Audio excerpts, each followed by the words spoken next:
peut célébrer Jésus. Il est notre roi, il est notre Seigneur. À lui soit toute la gloire. Que nos chants soient comme un signe, nos louanges, un accueil.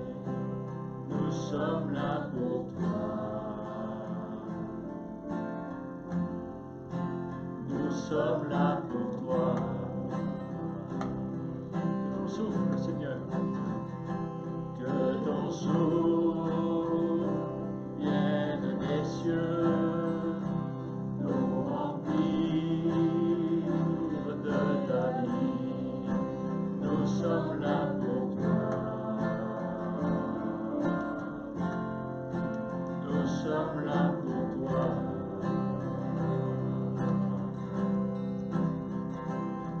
Nos cœurs sont ouverts au tien, nous ne te cachons rien, nous avons soif de toi. Car tu es le Dieu saint, où notre Dieu est vain, oh, que ton feu descend.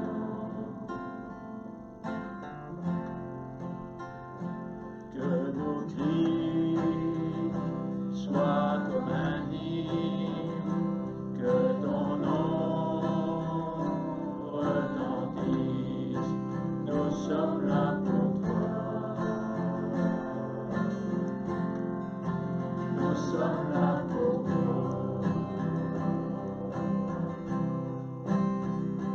Avec force, dis un seul mot, et les morts revivront. Nous sommes là pour toi. Nous sommes là pour toi.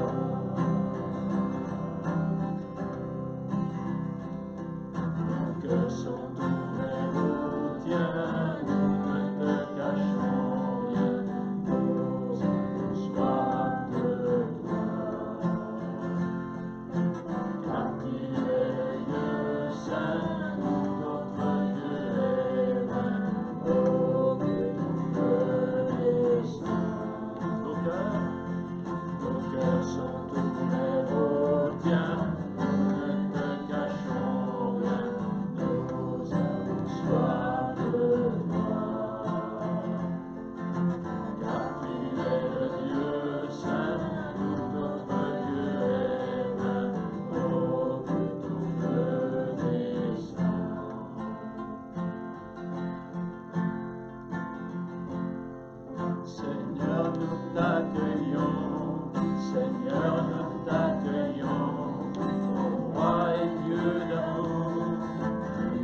nos eaux, dans les portes du ciel, tu nous fais vivre ta présence, bien plus précieuse que les plus beaux diamants. Elle nous suffit à chaque instant, elle nous suffit pleinement.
Et quand toutes les choses pâlissent à ta lumière, oh je t'adore, oui je t'adore.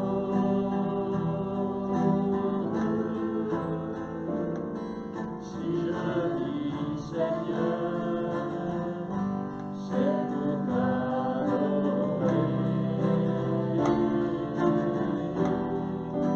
Oh, je t'adore, oui, je t'adore.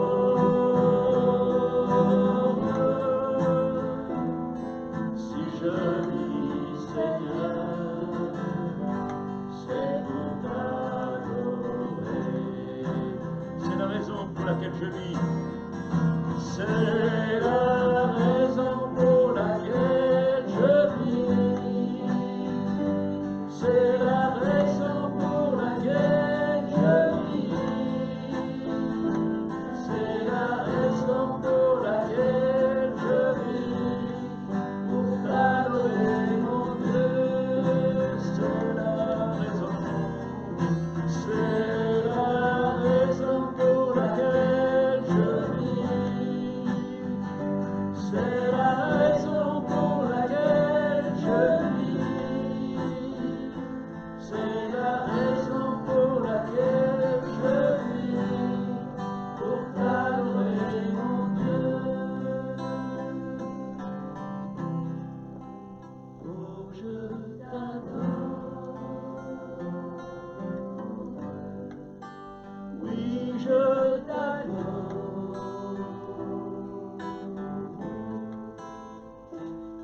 Si je dis Seigneur, c'est pour t'adorer. Oh, je t'adore. Oui, je t'adore.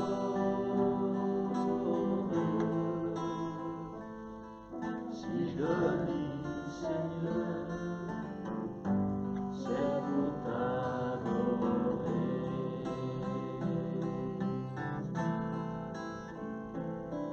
Si je dis Seigneur, c'est pour t'adorer.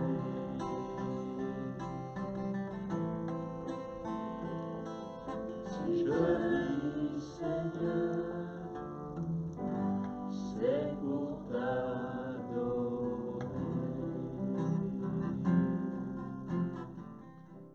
Meurtri pour moi, je vois ses mains,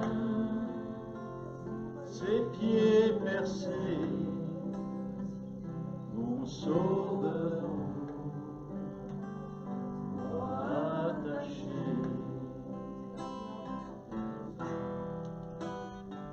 Son collier de larmes trempées dans le tombeau fut déposé, l'entrée scellée d'une lourde pierre, le Messie seul est délaissé.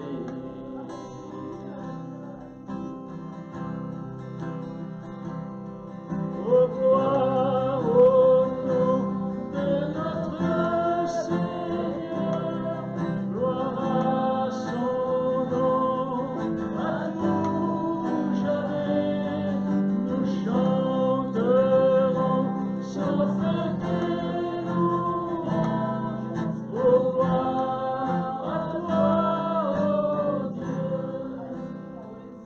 Mais au matin du troisième jour, le Fils des cieux est ressuscité.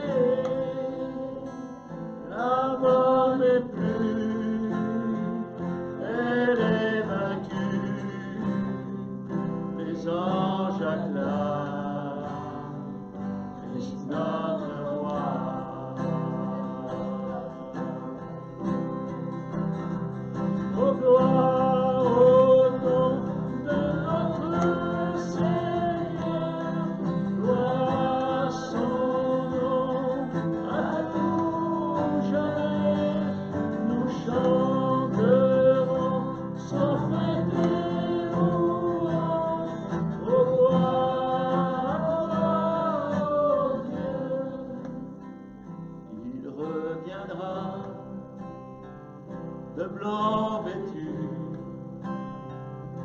traverser la nuit, notre Jésus,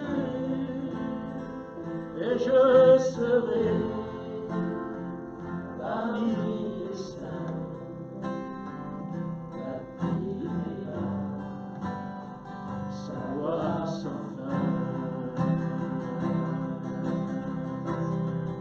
Ô gloire au nom de notre Seigneur, gloire à son nom, à nous jamais, nous chanterons sans fêter mouvement.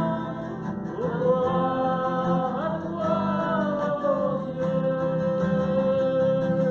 ô gloire au nom de notre Seigneur, gloire à son nom, à nous jamais, nous chanterons sans fêter mouvement.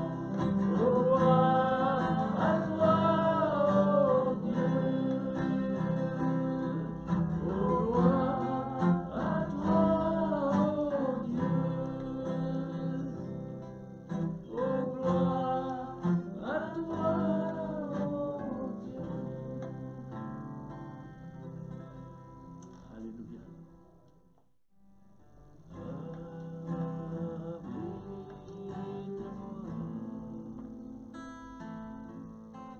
Sous tes ailes, couvre-moi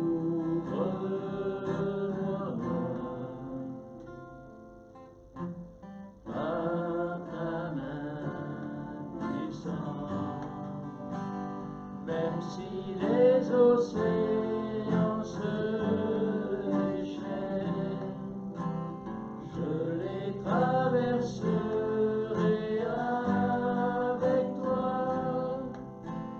Terre, tu domines les tempêtes, je suis tranquille, car tu es là.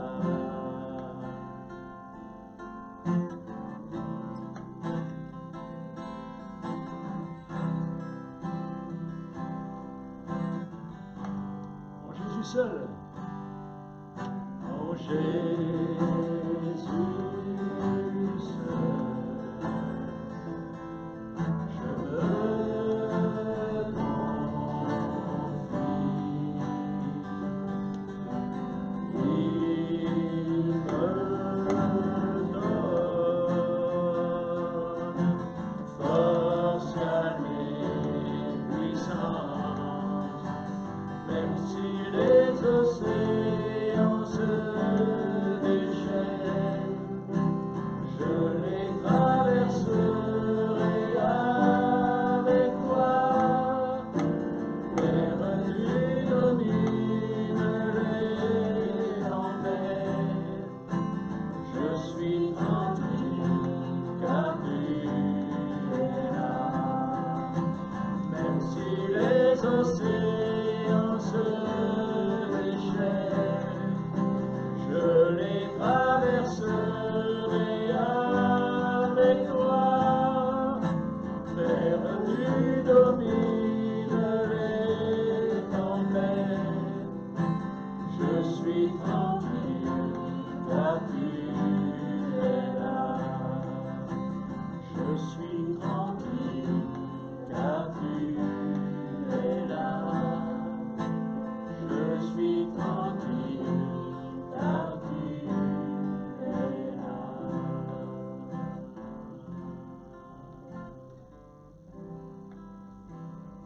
Je suis tranquille, car tu es là. Je suis tranquille, car tu es là. Jérémie chapitre 18, verset 1er. Parole adressée à Jérémie de la part de l'Éternel. C'est Dieu qui parle en ces mots.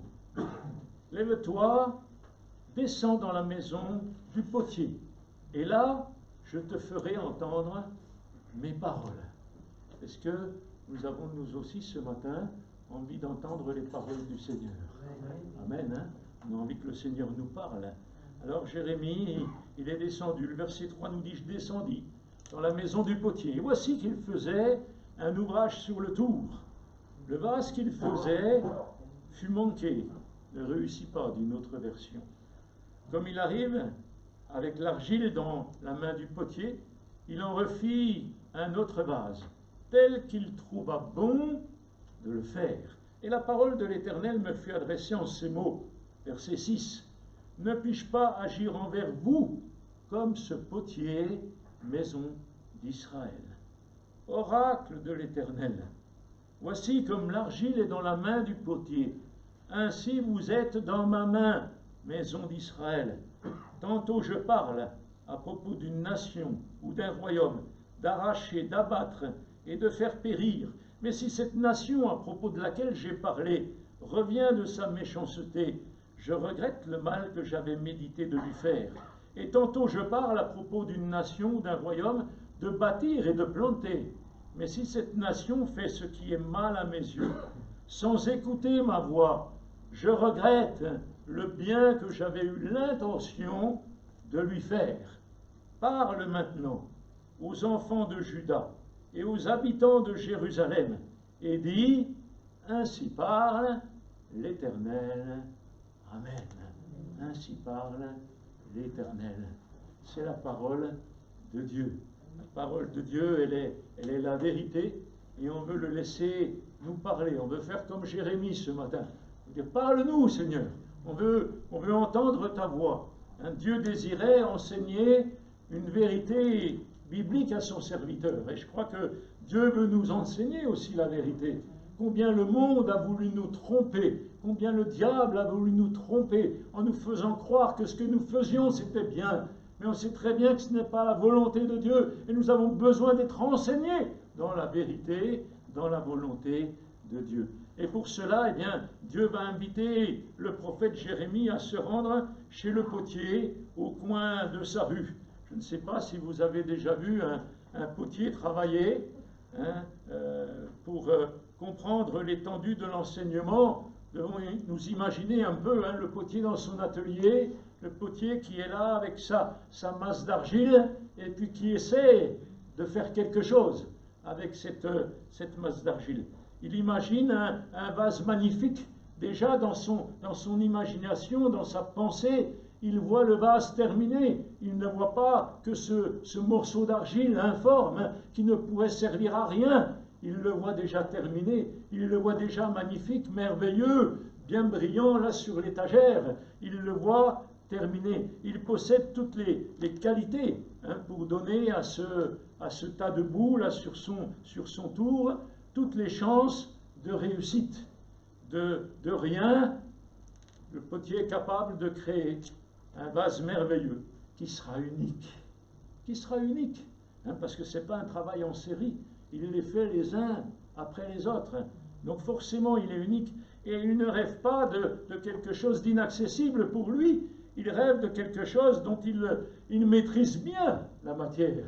C'est son affaire, n'est-ce pas? C'est son affaire. Alors, pour que le vase soit parfait, il imagine une forme originale.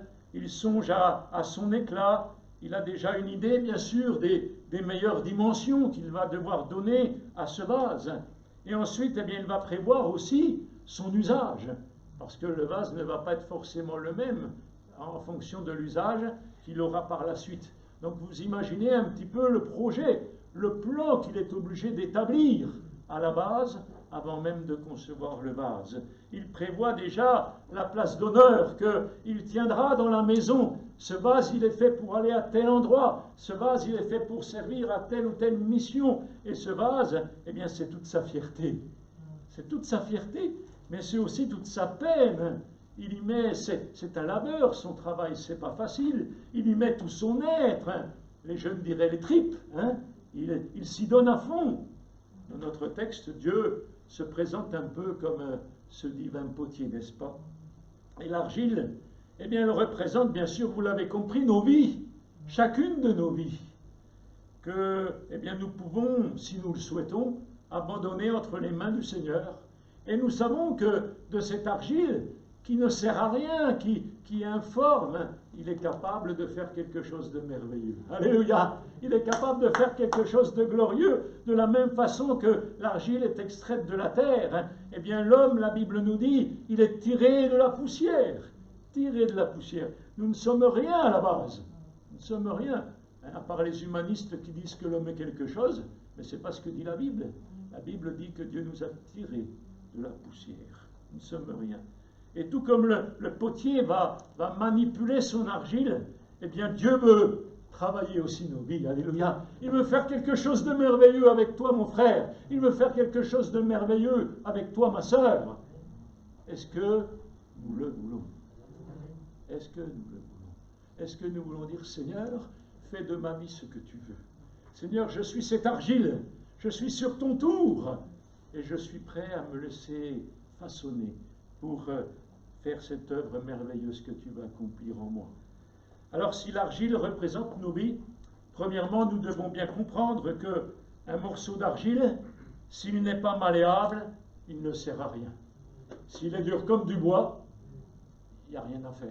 Vous l'avez bien compris, il faut que cette argile, il soit malléable. Sa seule chance d'être utilisé, c'est d'être ou de devenir malléable. Parce qu'il peut le devenir flexible, devenir déformable, devenir souple entre les mains du divin potier. Alléluia, c'est ma prière, c'est mon désir.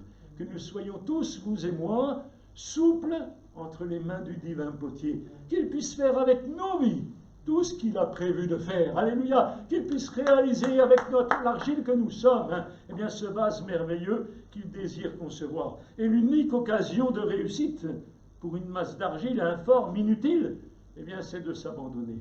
Finalement, on n'a pas le choix. C'est de s'abandonner entre les mains du potier. Les doigts du potier, c'est la plus belle chose qui puisse arriver à une masse d'argile sans aucune utilité, qui ne sert à rien. Dans la mesure où elle est entre les mains du potier, elle va devenir utile. Alléluia. Est-ce que nous voulons être utiles au Seigneur ce matin? Est-ce que nous voulons, vous et moi, être utiles entre les mains du potier? Et de la même façon, l'intervention de Dieu, eh bien, elle est la plus belle chose qui puisse nous arriver. Si Dieu s'occupe de nous, si Dieu utilise l'argile informe que nous sommes, mais malléable, pour pouvoir concevoir quelque chose de merveilleux, eh bien, c'est la plus belle chose qui puisse nous arriver, vous savez. C'est le plus beau projet. Le projet merveilleux, ce n'est pas le nôtre. Le projet merveilleux, c'est le sien. À lui soit la gloire. Et pour chaque parcelle de notre vie, eh bien, nous avons cette merveilleuse possibilité de laisser le plus grand professionnel de l'univers. Ce n'est pas n'importe qui, c'est le Créateur quand même. Il sait ce qu'il fait. Il sait travailler l'argile que nous sommes. Il sait donner du caractère à notre vie. À l'inverse, eh bien, nous pouvons aussi refuser, et ce serait terrible, refuser son action, refuser son intervention. Et il ne nous forcera pas. Non, il ne nous forcera pas. Il nous laisse libres, libres d'accepter, libres de refuser. Nous pouvons malheureusement choisir de rester une masse d'argile, sans but, sans forme, sans vie véritable en fait. Quelle vie nous vivons sans le Seigneur? Elle ne vaut pas la peine d'être vécue, n'est-ce pas? Mais lorsqu'il est là, ça vaut la peine. Alléluia! Lorsque le Seigneur est là, lorsque le Seigneur s'occupe de nos vies, lorsque le Seigneur est en train de faire ce vase merveilleux, alors là, notre vie, elle prend toute sa raison. On l'a chanté tout à l'heure. C'est la raison pour laquelle je vis. C'est ça. Sinon, il ne fallait pas le chanter, si ce n'est pas ça.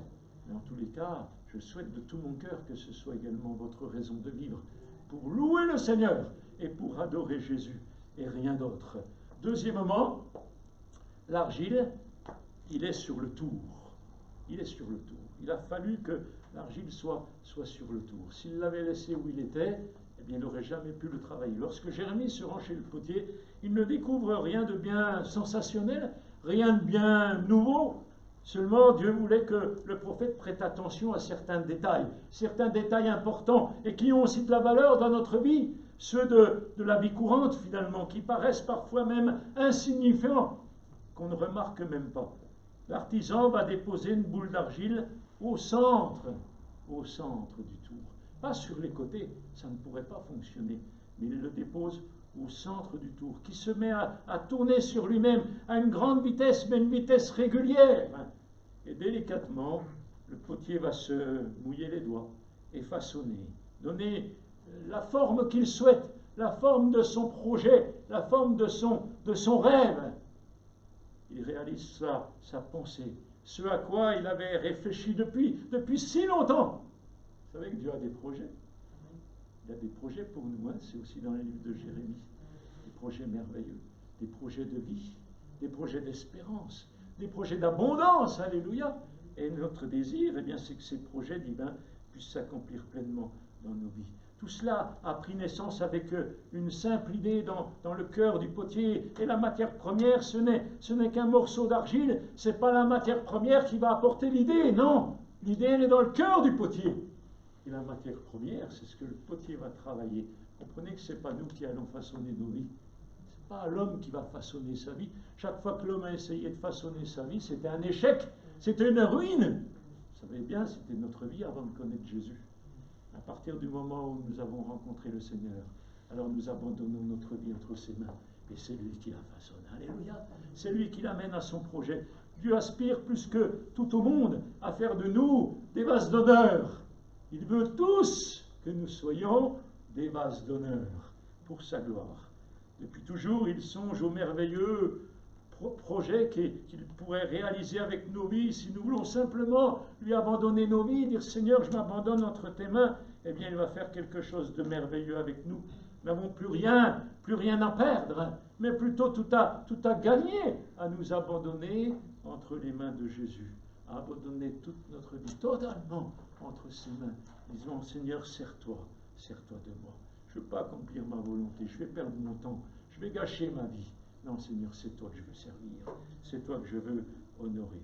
Imaginez un peu si une misérable masse de boue avec le potentiel de devenir une œuvre magnifique entre les mains d'un simple artisan. Imaginez un peu que nos vies pourraient devenir ce que nos vies pourraient devenir entre les mains du Seigneur. Quelque chose de merveilleux. Seulement parfois il y a un problème. Regardez avec moi au verset 4. Le récipient ne fut pas réussi. Et oui, ça arrive. Il ne fut pas réussi. Alors le potier en refit un autre, comme il le jugea bon, dit une autre version. Et quand un vase ne réussit pas, il n'y a pas 36 solutions. C'est de le retirer l'argile, et puis on la remet à nouveau sur le tour. La première possibilité, c'est de garder cette forme qui n'est pas réussie, mais ce serait complètement fou. Ça n'a pas marché. Il est moche, le vase. Alors on ne va pas conserver quelque chose de moche, n'est-ce pas? Ça représenterait peut-être un gain de temps, parce qu'on n'aurait pas à tout recommencer. Ça correspondrait peut-être aussi à un gain d'énergie, certes. Cependant, le potier n'aime pas exposer quelque chose qui n'a pas réussi, parce que ce n'est pas son image.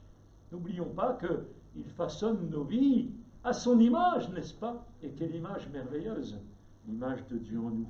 Il ne souhaite pas que le vase soit difforme. Il ne souhaite pas qu'il soit la risée de tous ceux qui vont le contempler. La deuxième possibilité, bien sûr, c'est de tout recommencer. Le potier va s'attarder avec patience sur une masse d'argile difficile, et c'est vrai que Dieu n'est pas non plus lassé de travailler avec nous. Dieu n'a jamais dit qu'il en avait marre. Il n'a jamais dit, tout du moins pas encore, qu'il ne pouvait rien faire avec nous. C'est son métier.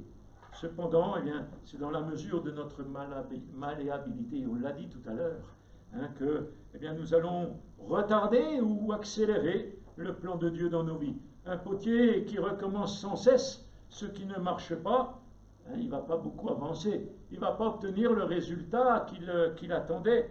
Il nous est dit, il en refait un autre. Ok, le premier n'a pas marché, c'est pas grave, on en refait un autre. Et si notre vie, notre première vie, a été un échec, eh bien Dieu se propose de refaire un vase correct, une vie correcte. Est-ce que nous voulons qu'il le fasse en nous? Est-ce que nous désirons que le Seigneur puisse refaire cette vie en nous? Pour cela, il est impératif que l'argile soit tendre, malléable, souple entre les mains du potier. Le troisième point, c'est la valeur de l'argile. L'argile en elle-même, ce n'est qu'un morceau de boue, sans aucune utilité. Seule l'ingéniosité et le professionnalisme du potier peuvent en faire un vase. Hein, si on laisse l'argile toute seule, elle restera une boule d'argile. Point. Rien de plus. Et c'est pas joli. Mais entre les mains du potier, tout va changer. Tout va changer. Lorsque je remets ma vie entre ses mains, il est capable de tout changer. Alléluia. Ça vaut la peine de lui faire confiance. Une toile blanche, vous avez déjà vu les toiles qui vendent pour faire des tableaux, là, à l'origine, il n'y a pas grand-chose dessus, il n'y a même rien du tout. Hein. C'est blanc de blanc, blanc de blanc. Et si vous avez la toile blanche, si vous avez les pinceaux, si vous avez la peinture, vous avez tous les ingrédients. Mais si vous laissez comme ça, ben, il ne va rien se passer. La toile va rester blanche, les pinceaux ne vont pas bouger, et la peinture non plus. Mais imaginez, entre les mains de Picasso, entre les mains de Monet ou autres, hein, je ne vois pas tous les citer, eh bien, ils vont valoir des millions de dollars. Parce que l'artiste aura pris cette toile et il aura accompli son œuvre. Et de la même façon, Dieu veut le faire avec nous. Il est le plus grand des artistes qu'il soit, qu'il existe. C'est un artiste glorieux et il veut faire une belle œuvre avec toi, mon frère, avec toi, ma soeur. Il veut faire une belle œuvre avec chacun de nous.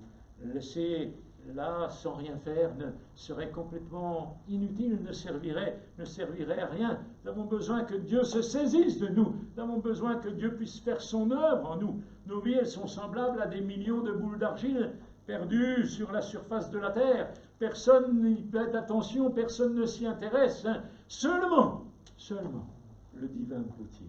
Je bénis Dieu parce qu'il s'est intéressé à moi un jour. Je bénis Dieu parce qu'il s'est intéressé à vous, mes frères, mes sœurs. C'est vraiment une grâce, vous savez, c'est vraiment une grâce. Dieu s'est intéressé à nous. Il a dit, ah tiens, le frère un tel, ah tiens, la sœur une telle, je vais pouvoir faire quelque chose de bien, je vais pouvoir faire quelque chose avec sa vie. Et puis Dieu va commencer son œuvre hein, pour accomplir un chef-d'œuvre. Hein. Alléluia. Parce que vous savez quoi? Dieu fait de nous des chefs-d'œuvre, n'est-ce pas? Des chefs-d'œuvre, hein, et c'est pas rien. Et c'est ce que Dieu veut faire avec chacune de nos vies. Personne, certes, n'y prête attention, seulement le divin potier qui est là et qui sait ce qu'il peut faire, les moyens qu'il peut mettre en œuvre hein, pour accomplir cette œuvre dans chacune de nos vies. Il rêve de la possibilité d'un chef-d'œuvre. La seule condition à cette réussite, eh bien, c'est notre abandon. Est-ce que ce matin, je veux m'abandonner entre ses mains, dire je suis cette argile, Seigneur, fais ton œuvre dans ma vie. Je veux être malléable. Je ne peux pas m'empêcher d'entendre cet écho lointain à la question que Dieu va poser à son peuple. Il lui dit, pourquoi ne puis-je pas agir dans ta vie comme ce potier, ô Israël? Pourquoi? Dieu pose la question. Hein, quand Dieu pose des questions, au principe, il est bon de lui répondre. Hein, s'il y a des raisons. Si on n'a pas de raison, on va être embêté pour répondre. Mais s'il y a des raisons, eh bien sûr, il faut lui répondre. Et Dieu continue, pourquoi ne me laisses-tu pas faire ce que je souhaite? Eh oui, pourquoi? Quelle est la raison? Est-ce que tu préfères les choses de la terre? Est-ce que tu préfères les choses que le monde peut te proposer? Est-ce que tu préfères d'autres dieux, comme le don spirituel nous l'a si bien rappelé tout à l'heure? Eh oui, c'est possible, c'est possible. C'est peut-être là le problème. Là. Pourquoi m'en empêches-tu? Pourquoi ne veux-tu pas rester en place? Pourquoi cette agitation? Il y a l'argile qui sort du tour, là. Pourquoi cette agitation? Pourquoi gesticuler dans tous les sens pour essayer de donner une forme à notre vie alors que nous savons très bien que c'est impossible pour nous de donner une forme à notre vie? Ça ne marche pas. Alors laissons le divin potier donner la forme qu'il souhaite. Quand on s'abandonne dans les mains de notre Créateur, eh bien, on ne se reconnaît plus. C'est vrai que quand je regarde à ce qu'était ma vie avant de connaître le Seigneur, et ce qu'est ma vie aujourd'hui, ben, je peux vous dire qu'il a fait une belle œuvre. Et c'est à lui la gloire, n'est-ce pas? Je n'ai aucun mérite là-dedans, mais je peux vous dire qu'il a fait une belle œuvre. Et je le bénis pour cette œuvre merveilleuse qu'il a accomplie et qu'il accomplit encore, parce que jour après jour, eh bien, il est à l'œuvre encore dans mon cœur. Combien de fois, eh bien, j'ai voulu vivre ma vie comme je l'entendais. Combien de fois j'ai dit, mais non, ça ne correspond pas à ce que je veux, c'est pas ce que j'ai prévu, c'est pas ça que je voulais pour ma vie. Mais le Seigneur m'a montré que j'avais tort. Le Seigneur m'a montré que je me trompais et que j'avais besoin de lui faire pleinement confiance et de m'abandonner entre ses mains. Alors un jour, j'ai compris quand même. Il a fallu qu'il parle quand même plusieurs fois. Il a fallu qu'il revienne à la charge plusieurs fois pour que je puisse comprendre que j'avais besoin de m'abandonner. Vous savez, lorsque Dieu a créé l'homme, eh bien, celui-ci était parfait. Il était parfait, la Bible le dit. Mais quand le péché est entré dans l'homme, il l'a déformé. Il l'a complètement détruit, il l'a sorti de son plan, de son projet. Il a avili la beauté de cette belle œuvre de Dieu en nous. Mais quand nous acceptons que Jésus-Christ vienne tout à nouveau, comme notre Sauveur dans nos cœurs, alors Dieu renouvelle cette intention, il renouvelle sa volonté, son projet pour nous. Il redonne forme à son rêve initial. Ça devient ce que nous appelons la nouvelle nature. La nouvelle nature. Le nouvel Adam, qu'il souhaitait dès l'origine. Eh bien, là, le divin potier, il vient apposer sa signature. En principe, sur un chef-d'œuvre, vous remarquerez, il y a toujours la signature. L'artiste, il signe son travail. Et Dieu veut signer aussi son travail sur nos cœurs. Alléluia. Non pas avec un stylo bic ou autre, non, avec l'encre de son sang. Avec l'encre de son sang. Son sang qui a coulé sur la croix du Calvaire il y a plus de 2000 ans. Eh bien, c'est avec cela qu'il va signer son chef-d'œuvre. Lorsqu'il aura fait cette œuvre dans nos vies, il viendra apposer sa signature. Alors, pour terminer, en me documentant un peu, eh bien, j'ai découvert qu'il existe 2 techniques pour confectionner un vase. 2 techniques. Le moulage et le modelage. C'est pas pareil. Pas du tout pareil. Le moulage, lui, il n'existe aucun effort, ni à l'argile, ni au potier. L'argile est tout simplement injectée par la machine dans un moule et elle sortira avec une forme standard, commune à tout le monde. Ils seront tous pareils, tous identiques. C'est la chaîne. Vous connaissez, vous connaissez. L'industrie, tandis qu'il y a la technique du modelage. Et c'est l'œuvre de Dieu, cela, le modelage. C'est la signature, c'est, comme je le disais tout à l'heure, le cachet, la marque même du potier. Tous les potiers n'ont pas la même signature, tous les potiers n'ont pas la même marque. Et notre divin potier, il a sa signature à lui. Sa signature à lui, elle s'appelle Jésus. Amen. Et c'est cette signature qu'il veut apposer sur nos vies. Et ça, c'est le modelage, ça nécessite un vrai métier, une véritable connaissance. Et notre Dieu, eh bien, est celui qui est capable de faire cela avec chacun de nous. Ça requiert tout un savoir-faire. Et notre Dieu est le seul qui ait ce savoir-faire, de pouvoir reconstruire nos vies à son image, selon son bon vouloir. Dans la vie chrétienne, vous savez, il y a aussi des moules. Des moulages, on peut en faire. Des moules pour conformer notre vie. Le moule de la facilité, le moule de la crainte, le moule de l'amertume, le moule du rejet, et tant d'autres.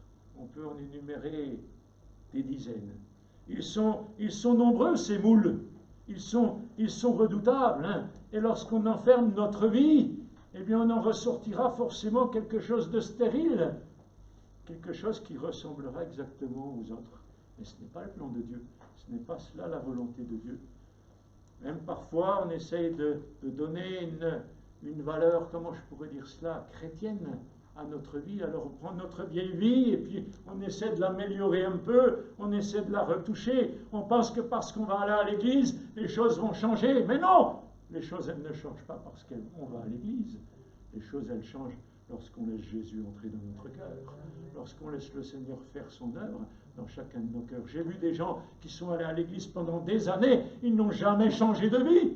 et ils sont perdus pour l'éternité. Ils pourront toujours dire, ah Seigneur, tu sais, j'étais à l'église tous les dimanches. Oui, il y en a plein. Il y en a plein. Et ce n'est pas pour autant qu'ils seront sauvés. Ceux qui sont sauvés, c'est ceux qui ont accepté Jésus dans leur cœur. Alléluia. Qui ont accepté que Jésus fasse le ménage dans leur vie. Qui ont accepté que l'argile soit sur le tour et que le Seigneur, le divin potier, puisse façonner ses vies selon son bon vouloir. Le monde est rempli de vie humaine forgée, façonnée dans un moule de douleur parfois, dans un moule de tristesse, dans un moule de blessures. Et ça fait mal au cœur, hein, nous les chrétiens, de voir cela. Le modelage, ce sont les mêmes percées de Jésus. Les mêmes percées de Jésus. Ce n'est pas n'importe quelles mains qui vont façonner nos vies. Ce sont les mêmes percées. Les mêmes percées à cause de mon péché. Les mêmes percées à cause de nos péchés. C'est pour nous qu'il est mort sur la croix. C'est pour nous qu'il a donné sa vie. Mais il ne le regrette pas. Il s'en réjouit. Parce qu'il nous a sauvés, alléluia, parce qu'il nous aura avec lui dans son ciel de gloire. Quelle grâce, hein, quelle grâce. La technique du moulage, elle représente, on le disait tout à l'heure, la signature, la personnalité de Dieu. Je désire, frères et sœurs, et je pense que vous aussi vous le désirez, la signature du Seigneur sur votre vie. Quand on signe quelque chose, ça veut dire qu'on est d'accord. Si je fais un chèque de 10 000 € à quelqu'un, tant que je n'ai pas mis ma signature, vous pouvez faire ce que vous voulez, je n'ai pas de risque à me faire. Par contre, à partir du moment où j'ai mis ma signature, ça veut dire que je suis d'accord, je lui donne les 10 000 €. Je ne vais pas le faire, hein, rassurez-vous, mais la signature, ça veut dire qu'on est d'accord. La signature du Père, la signature de notre Sauveur, ça veut dire qu'il est d'accord avec nos vies. Il ne sera pas d'accord avec n'importe quoi, il ne sera pas d'accord avec n'importe quelle vie. Et d'ailleurs, le don spirituel nous l'a bien rappelé ce matin. Ce n'est pas n'importe quelle vie que Dieu nous appelle à mener, mais il veut une vie qui le glorifie, une vie qui l'honore. Et nous avons sa parole pour nous conduire dans ce chemin-là, dans cette vie-là. Quand Dieu brise, parce qu'on voit le potier, la première fois, quand ça ne marche pas, eh bien, il va briser le vase. Il le détruit, et puis on refait un autre, d'accord? Et quand Dieu brise, eh bien, c'est pour reconstruire. Toujours pour reconstruire. Quand il efface, c'est pour mieux réécrire. Dieu veut vraiment changer notre vie. Il veut qu'elle soit à son honneur. Il veut que notre vase lui soit agréable. Il veut un vase sur lequel il va pouvoir poser sa signature. Ah, c'est mon désir, pas vous, hein, c'est notre désir que vraiment le Seigneur puisse apposer sa signature sur chacune de nos vies. Alors on veut lui abandonner nos cœurs. Dire Seigneur, je comprends que j'ai besoin de déposer ma vie sur ton tour. J'ai besoin de l'abandonner entre tes mains. De toute façon, je ne pourrai rien changer. De toute façon, je ne pourrai pas l'améliorer, ça ne sert à rien. Mais je veux la déposer sur ton tour divin pour que toi, Seigneur, tu puisses faire quelque chose de beau avec ma vie. Alléluia. On a un Dieu qui est bon, un Dieu qui est grand. Jérémie avait besoin de comprendre la leçon. Le peuple d'Israël avait besoin de comprendre la leçon. Et je veux croire ce matin que nous aussi, ici à Bolène, eh bien, nous avons besoin de comprendre la leçon. Alléluia. Que le Seigneur puisse encore parler à nos cœurs et nous amener à bien comprendre son plan, bien comprendre sa volonté et dire Seigneur, eh bien voilà, je m'attends à toi. Je ne sais pas ce que sera demain, mais peu importe. Ma vie, elle est entre tes mains. Tu fais, Seigneur, de ma vie ce que tu veux. Et quand on dit cela, il signe de sa signature divine. À lui soit toute la gloire. Amen. Seigneur, merci pour ta parole. Merci parce que tu parles encore à nos cœurs ce matin. Et nous voulons comprendre ce que tu attends de chacun de nous. Nous voulons comprendre que ça ne sert à rien de vouloir faire notre propre volonté. Mener notre vie comme bon nous semble, en fonction de ce qui nous plaît. Mais Seigneur, on veut s'attacher à ta parole. Ta parole, elle est la vérité et elle nous montre comment nous devons conduire notre vie. Aide-nous par le Saint-Esprit à l'appliquer à chacune de nos vies, à chacun de nos cœurs, pour que, Seigneur, nous puissions sans cesse te plaire, t'être agréable. Notre vie, nous voulons la déposer sur ton tour divin. Nous savons que tu veux faire un vase merveilleux, un vase glorieux, un vase qui te ressemble. Tu veux refaire nos vies à ton image, Seigneur. et tu veux apposer sur chacun de nous ta divine signature. Ah, je te bénis pour mon frère, je te bénis pour ma sœur, je te bénis pour ton Église ici à Bolène. Merci parce que tu fais du bien à chacun, à chacune, et tu nous amènes tous à comprendre que tu veux te servir de chacune de nos vies. Nul n'est rejeté, nul n'est laissé pour compte, mais tu veux te servir de chacune de nos vies, dans la mesure où nous acceptons de nous laisser façonner par toi. Bénis ton Église abondamment, bénis mes frères et sœurs, pour ta gloire seule, Seigneur. Amen. Gloire à Dieu. Que le nom de